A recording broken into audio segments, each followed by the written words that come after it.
Dolphins. Joining me here on the Rich Eisen Show in his 14th season, as good as he's ever been, is Steve Smith. How are you, Steve?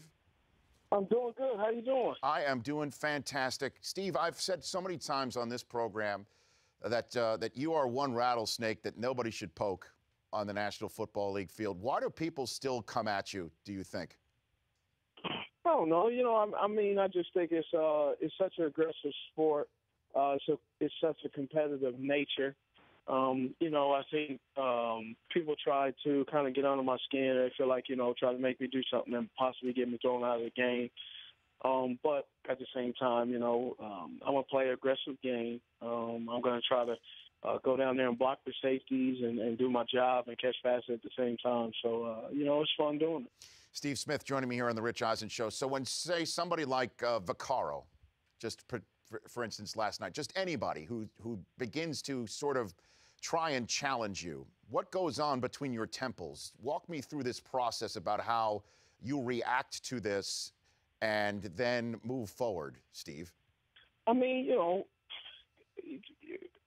people always, people kind of get a little rattled and kind of dislike the way I respond to things. But at the end of the day, I just look at it where when a guy tries to challenge me or tries to feel like he's better than me, or he feels like he can get the better part of me, in my mind, my whole thinking is you're not going to outgrind me. You're not going to outwork me.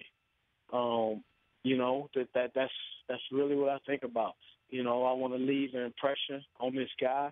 I want him to go in the off season thinking about, what he couldn't do against me. And that's what I do. I go in there and I evaluate myself. I self-evaluate a lot. I, look at every practice and what I can do better. And there's times that I haven't played great or as good as I played the other night. And so I go back and look at that. And I think, any professional will do that. And if they don't, I think that's the difference between longevity and short-term employment. Yeah, and in terms of your longevity and what we do in the media, always look to see what keeps the fire stoked. We look at Brady in that 199th overall draft choice. That still stokes his fire within. What still stokes your fire? Where does this all start for you, Steve? For me, I just love playing ball. This is my lifelong dream. This is all I wanted to do. I wanted to be like Carl Pickens, Jerry Rice, John Taylor, Alvin Harper, Michael Irvin, Tim Brown. I can just go on and name guys that I respect. Herman Moore. And I just look at those guys, and I wanted to be just like them. I wanted to play. I wanted to know when I wanted to play back in the day, it wasn't about contracts. Technology wasn't as 24-hour easy access it is now. So for me, I always just wanted to be number 80. I wanted to play football like them. It wasn't about the money. It was about playing my dream. And so when I started to realize that, and as I continue to do it, I want to leave a mark on this game. And that's my whole goal. And I will never eclipse Jerry Rice, but there's nothing wrong with swinging for the fences and someone to chase. And he's a guy that I want to chase, but I know I won't get there, but it's fun doing it, and it's been fun chasing him. Steve Smith joining me here on the Rich Eisen Show. So speaking of fun, 7-4 this season for Baltimore. How good can this team be, Steve? You've been to a Super Bowl before. You've got a lot of teammates that's won a Super Bowl. How good can this team be?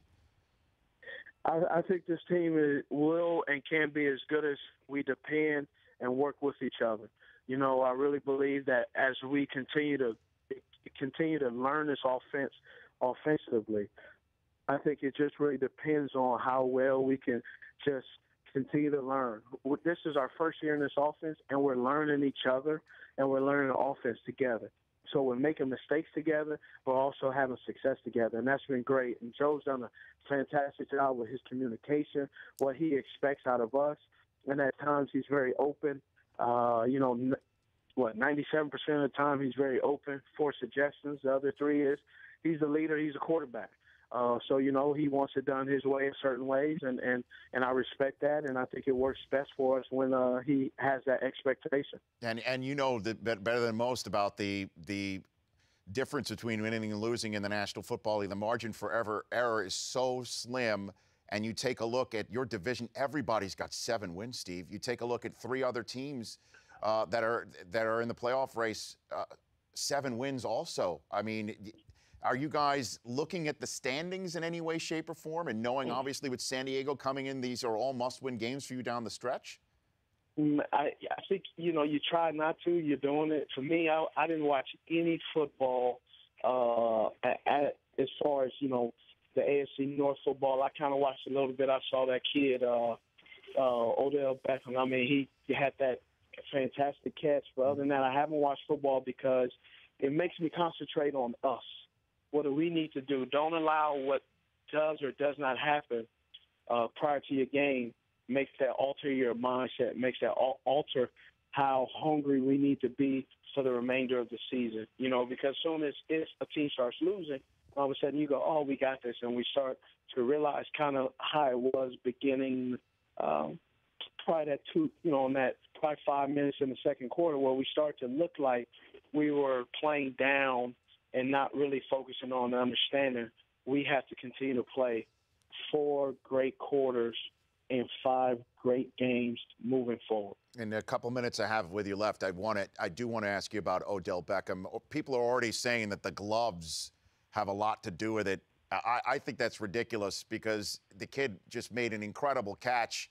Where do you stand on the issue with gloves and receivers wearing gloves and making it an easier job for you, Steve?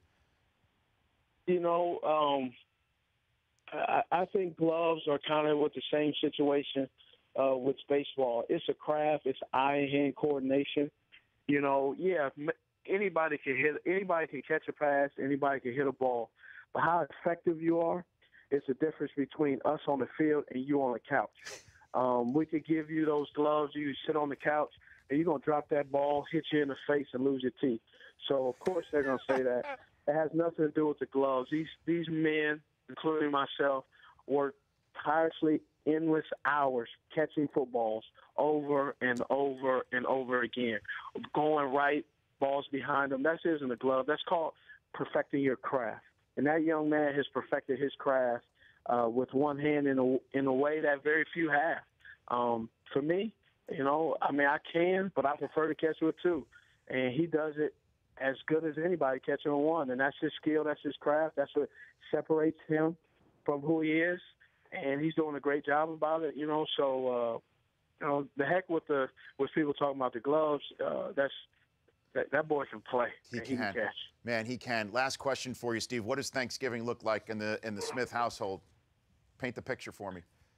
The Thanksgiving this year will be the Smith brothers. It'll be my family here in Baltimore, and we're going over to Chanel and Tori Smith's house, and we're gonna celebrate as a new family. So it's pretty cool. I get to chum it up and eat good with my teammates. Yeah. So it's Smiths only are allowed. It's a Smith only Thanksgiving. Nah, there may be some other ones, but there ain't gonna be too many others other than Smiths. Okay. Well, listen, I know you've got a new one because you changed your name to Steve Smith Sr. So enjoy that Thanksgiving with the new little one and the rest of your family, Steve. All right, appreciate it. Happy Thanksgiving to you, too. Same to you. Thanks for calling in. The Rich Eisen Show, weekdays at noon Eastern. On Audience.